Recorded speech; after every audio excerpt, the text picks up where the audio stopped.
Union territory Jammu Kashmir के अंदर police, civil administration, आम लोग एक बहुत बड़ी जद्दोजहद इस वक्त कर रहे हैं और इस जद्दोजहद का हिस्सा वो मंशियात मुखालिफ कार्रवाई भी है जिसमें मुआशरे को तबाह और निस्तो नाबूद करने की कसम जिन लोगों ने खाई है उनके खिलाफ प्रण लिया गया, उनके खिलाफ कार्रवाई हो। अब जो कार्रवाइयाँ हुई हैं या जो चल रही हैं उसमें बहुत सारे लोग रडार पर हैं। हमारे पास जो तफसीलात हैं, कई लोगों की प्रॉपर्टीज़ जो मुख्तलिफ़ इलाकों के अंदर ख़त्म की गई और यह सिलसिला भी कंटिन्यू रहेगा। निशानदेही हो चुकी है।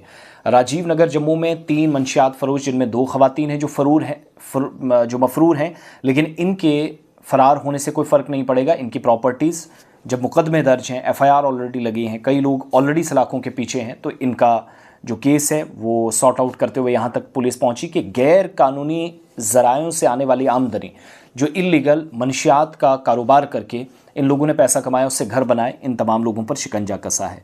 100 रोज़ा नशा मुक्त जो कैंपेन है, इस सिलसिले में एक तो कार्रवाई चल रही है कि अगर कहीं पर कोई काश्त गलत तरीके से हो रही है उस पर कार्रवाई हो, जो थोड़ी देर में मैं आपको बताऊंगा।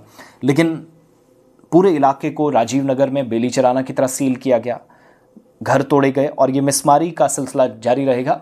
बुलडोज़र यूपी की तरह जम्मू कश्मीर में ना चले कि बेगुनाह मारे जाए, लेकिन जो चला है, जो चल रहा है वो बहुत हद तक बेहतर है उन लोगों के खिलाफ कि जिन्होंने रातों रात प्रॉपर्टीज़ खड़ी की, जिनका कोई भी आमदनी का ज़रिया नहीं था, सोर्स ऑफ इनकम नहीं था, रातों रात घर, मकान, कमर्शियल कॉम्प्लेक्स, गाड़ियाँ, प्लॉट्स सब खड़े हो गए, नौकरी ना होने के बावजूद भी। तो सवाल तो एज ए सोसाइटी मेंबर हमें पूछना भी चाहिए कि कहाँ से ये पैसा आया, जो हम नहीं पूछते। पेरेंट्स को इसमें यकीनी तौर पर ज़्यादा काम करने की ज़रूरत है। फिर आए मैं मसाजिद ने जैसे ऐलान किया कि हमारा बाइकआउट होगा, कार्रवाई होगी 2 दिन में, 3 दिन में, कि अगर आप जो पोस्ट की काश्त कर रहे हैं या जो मुख्तलिफ़ मकामात पर आप ये जो पॉपी स्ट्रॉ वगैरह उगा रहे हैं, इस पर कार्रवाई करनी पड़ेगी। तो वो हुआ। अब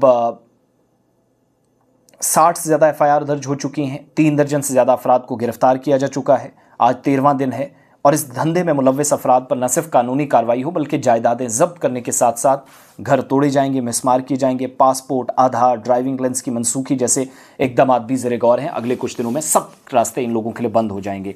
जम्मू की कुछ ख़वातीन अभी फ़रार हैं जो इन केसेस में हैं, जो पुलिस राय में बता रहे हैं।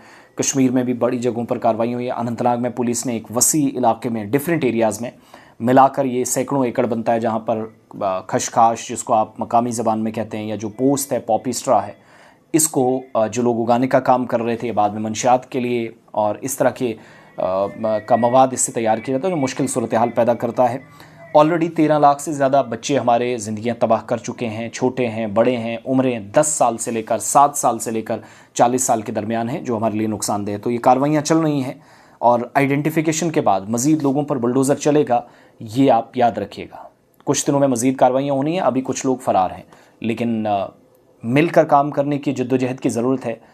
कल आपका बच्चा, हमारा भाई, हमारी बहन कोई ख़राब ना हो, आज दूसरे के बच्चे को ख़राब होते हुए देखकर यही एहसास दिलों में जगाएं कि ये वक्त मुझ पे भी आ सकता है।